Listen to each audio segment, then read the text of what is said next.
Here's the understatement of the day. A lot of people really upset about what happened last night, or this morning, if you will. Now, we wanted to show you what I thought was apropos of today, the 5 stages of grief.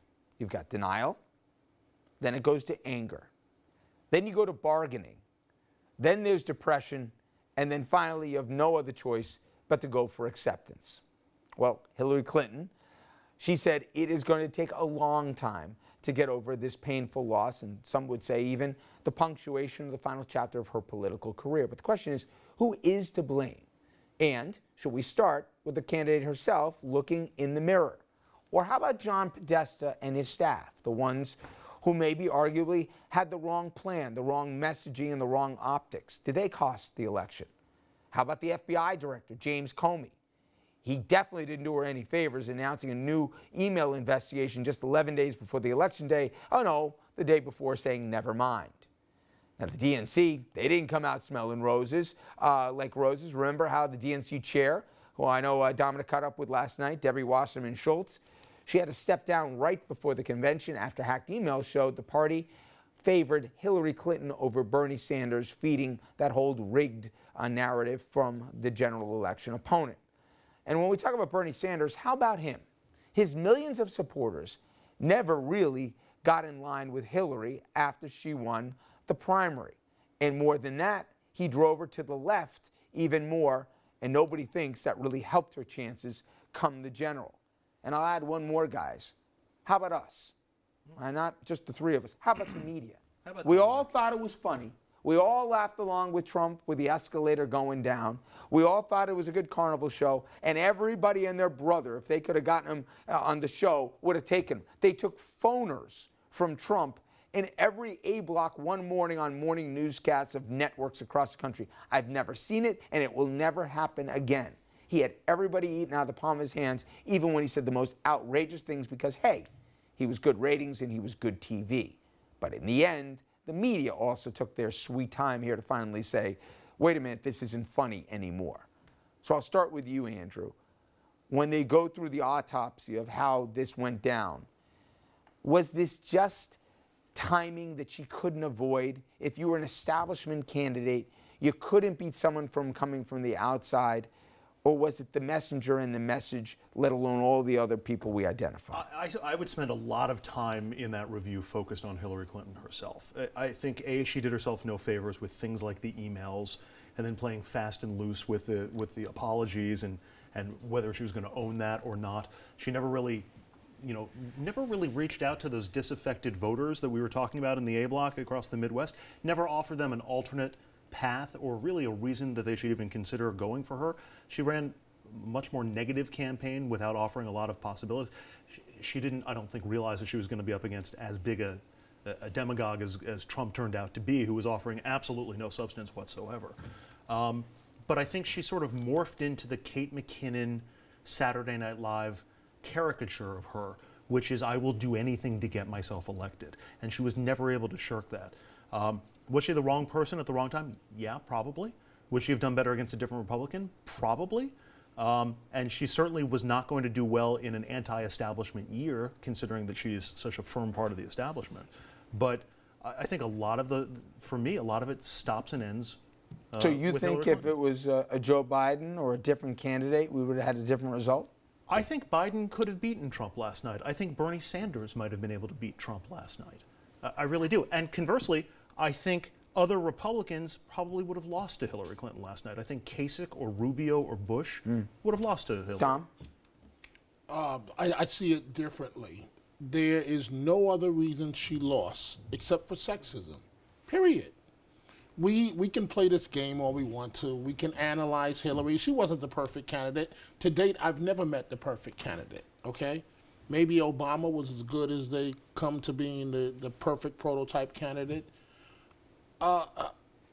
Richard, the media, as you pointed out, it was disgusting, the double standard, the entire campaign, holding Hillary accountable, but yet wink, wink, nod, nod with Trump because he was great for ratings. It was all a joke. The whole primary was a joke. Let him say anything, do anything. Hey, 20 women accused him of sexual harassment. So what? the tape. So what? And so the media thought, okay, our fallback is he's going to lose the election badly. Well, guess what? That didn't happen. So now you reap what you sow. The media's got to deal with the fact that Donald Trump is the new president of the United States. But also, it's disgusting, and I'm sure Trump will keep James Comey on at the FBI now. Some deal was cut. It's I don't know about disgusting. that, but I'm yeah. willing to bet that some deal was cut let's with not, James Comey. we don't have no evidence of that. Listen, I think you're right.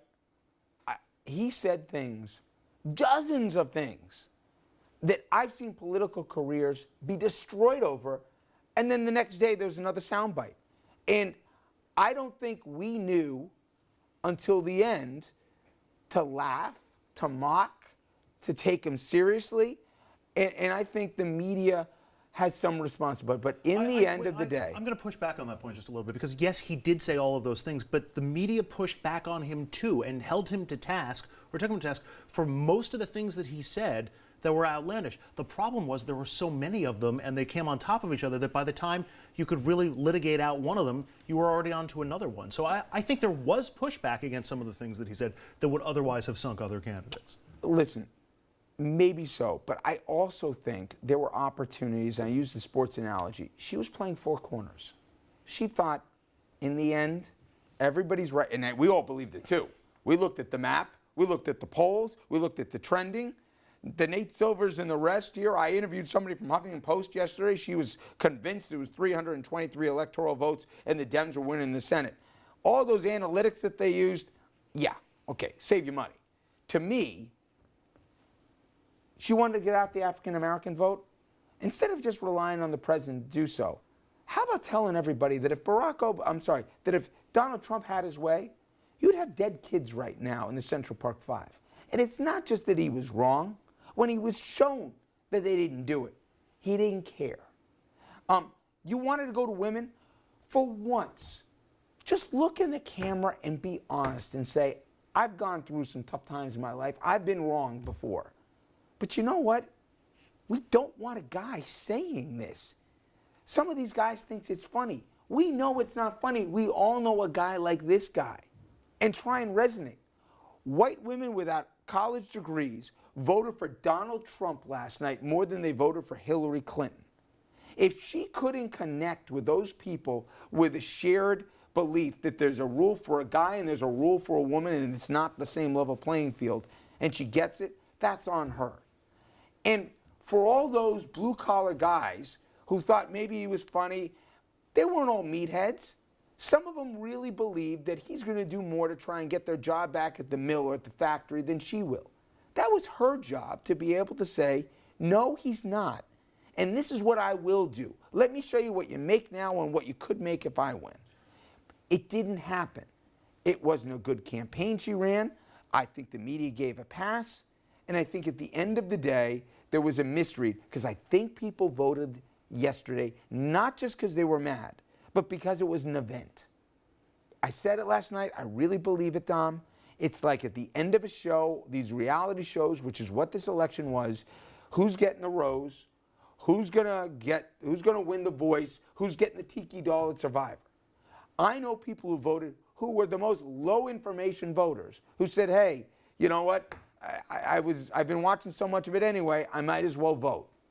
And they figured he'd be a better show. Shame on us, America, but at the end of the day, that was enough for some people, and she had to read the electorate better. Now, we're cooped up in studios all day. We go do some stuff out in the field here, but we're not on the ground in Ohio. We're not on the ground here in a lot of these Rust Belt states. They should have known better that that's what was coming back, and they didn't. And anyway, what we see now is the most political uncertainty I can remember after a nonviolent election in American history.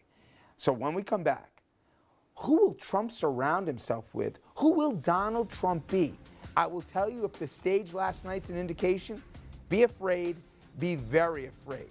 The guy who runs far-right website Breitbart, the New Jersey governor who the Garden State is trying to kick out as we speak here, what will his cabinet look like? We'll discuss that after this.